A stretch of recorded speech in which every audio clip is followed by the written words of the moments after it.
23 डिसेंबर नंतर आज पुन्हा एकदा मनोज जरांगे पाटलांची तोफ जी आहे ती त्यांच्या जन्मगाव म्हणजे बीडच्या मातोरी गावामध्ये धडाडणार आहे। जी रॅली आहे सराटे आंतरवली ते मुंबई ही रॅली सकाळीच निघालेली आहे। आता मनोज जरांगे पाटील हे गेवराईमध्ये दाखल झालेले आहेत आणि संध्याकाळी रात्री जवळपास 10 ते 11च्या दरम्यान मातोरी गावात ते येतील आणि या सभेच्या ठिकाणाहून ते मराठा बांधवांना मार्गदर्शन करणार आहेत। आपल्यासोबत मराठा बांधव आहेत, मराठा समन्वयक आहेत ज्यांनी या सभेची जंगी आणि जय्यत अशी तयारी केली आहे। काय सांगाल सभेची तयारी केली आहे, कशी आहे सभेची तयारी? कारण की जरांगे पाटील पहिल्यांदाच म्हणजे या 7-8 महिन्याच्या नंतर पहिल्यांदाच ते गावात येत आहेत आणि जाहीर सभा घेत आहेत। काय सांगाल? आपण 14 तारखेची जी सभा बघितली ती एकमेव अशी सभा होती की एक छोटंसं गाव आंतरवली सराटी, त्या गावाने छोटं गाव असून एवढी मोठी सभा घेतली। त्यानंतर ज्या जन्मभूमीला एक मुक्कामाची व्यवस्था करण्याची संधी मिळाली, त्या संधीचं सोनं हे गावकरी करून दाखवणार आहेत। इथं आपण नियोजन आपण सर्वांनी बघितलं आहे, नियोजनात कुठलीही कमतरता नाही आहे। आणि राहिला प्रश्न जनतेचा किती येणार काय येणार, तर त्यासाठी आम्ही कोटीत जरी मराठी आले तरी त्यांची नियोजनाची व्यवस्था केली आहे। सकल मराठा समाज, आसपासचे गाव असतील, सर्व स्वयंसेवक असतील, यांची पूर्ण तयारीनिशी गावकरी जन्मभूमी म्हणून त्यांचं सर्व स्वागत करणार आहेत। विविध स्टॉल लावले तर गावामध्ये कशा कशाचे स्टॉल आहेत, काय सांगाल? तयारी काय आहे? बाजरीची भाकरी, भाजी, बुंदी, आणखीन अनेक प्रकारची पाण्याची बॉटल, भरपूर स्टॉल आहेत। काय सांगाल? तुम्ही कुठून आलेला? तर सभेसाठी आलेला, जरांगे पाटील तर रात्रीला येणार, मात्र तुम्ही आत्ताच आलेला, तर काय सांगाल? ज्यावेळेस मनोजदादा जरांगे पाटील यांनी 23 तारखेला आमच्या बीड जिल्ह्यामधून सरकारला इशारा दिला की मी 20 तारखेला मुंबईकडे माझे समाज बांधव घेऊन येत आहे। माझं गाव बीडपासून अगदी 30-35 किलोमीटरवर सुरडी थोट आहे आणि तिथून आम्ही 100-150 मराठा बांधव या ठिकाणी आलेलो आहोत। आणि आज सकाळी ज्यावेळेस मनोजदादा जरांगे पाटील आंतरवालीमध्ये बोलत होते त्यावेळेस त्यांच्या डोळ्यामध्ये जे अश्रू आले, त्या अश्रूच्या प्रत्येक थेंबाची किंमत या सरकारला नक्कीच मोजावी लागेल।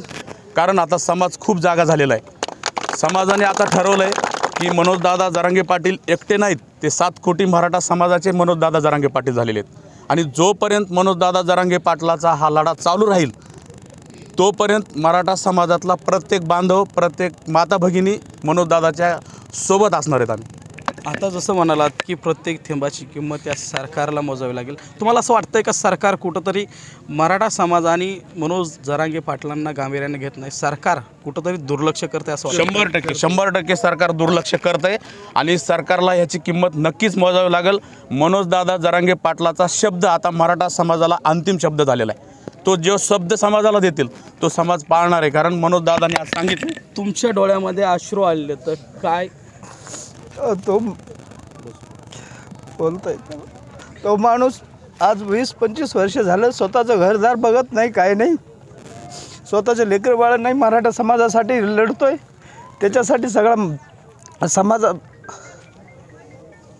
त्यांचा आम्हाला सार्थ अभिमान आहे। कुठून आलेलात तुम्ही? भेटून आलो सभेसाठी? सुरडी सभेसाठी आला? सभेसाठी आलो आम्ही आंतरवली ते मुंबईपर्यंत सगळ्या 2 व्हीलरला 4 व्हीलरला स्टिकर लावण्याचं काम करतो आम्ही, आंतरवली ते मुंबईपर्यंत। एक तरुण म्हणून काय भावना या ठिकाणी? आता मनोज जरांगे पाटील बोलणार आहेत, काय ऐकायचं आहे तुम्हाला? काय वाटतं? आज मी पुंडी इथून आलेलो आहे, आष्टी तालुका। तर माझी एकच भावना आहे, मनोजदादा जे सांगतील ते आम्ही सर्व मराठी बांधव आहेत हे सर्व त्यांचा शब्द पाळणार आहेत। आणि मनोजदादाचे आदेश येईपर्यंत आम्ही इथं थांबणार आहे। जोपर्यंत आम्हाला मनोजदादा जे सांगतील ते आम्ही ते करणार आहेत। आणि इथं आम्ही 2 गाड्या पिकअप पुंडी ग्रामस्थाच्या वतीने घेऊन आलेलो आहे। काय भावना आहे? मी स्वतः मंडपवाला आहे आणि इथं रुपयाही घेतलेला नाही, स्वतः माझ्या कष्टाने काम केलं आहे। फक्त मला दादाजीचा शब्द ऐकायचा होता म्हणून मी काम केलं आणि मला हे आंतरवालीपासून काम करतो आहे। मी उगले मंडपवाला आहे, हे टोटल मी स्टेज, हे डेकोरेशन, जनरेटर जेवढे लागते तेवढे फक्त गाववाल्यांनी गोळा केलेत पैसे डिझेलला टाकण्यासाठी, दुसरं काहीच नाही। आणि एवढ्यासाठी मी कव्हा बी तयार आहे त्यांच्यासाठी। आणि इथून मोरी आपण पाहताय या संतप्त भावना तर आहेच, मात्र ज्या भावनिक भावना आहेत त्या देखील आपण पाहिल्यात। या ठिकाणी जसं मनोज जरांगे पाटलांचे डोळे सकाळी पाणावले होते, अगदी तसेच या ठिकाणी हे जे मराठा बांधव आहेत यांचे देखील डोळे पाणावले आणि अश्रू देखील त्यांना अनावर झाले। हे सरकार कुठंतरी मराठा समाज आणि मनोज जरांगे पाटलांना गांभीर्याने घेत नाही, त्यामुळं प्रत्येक या ठिकाणचं जे अश्रू आहे, जो अश्रूचा थेंब आहे, याची किंमत या सरकारला मोजावी लागेल।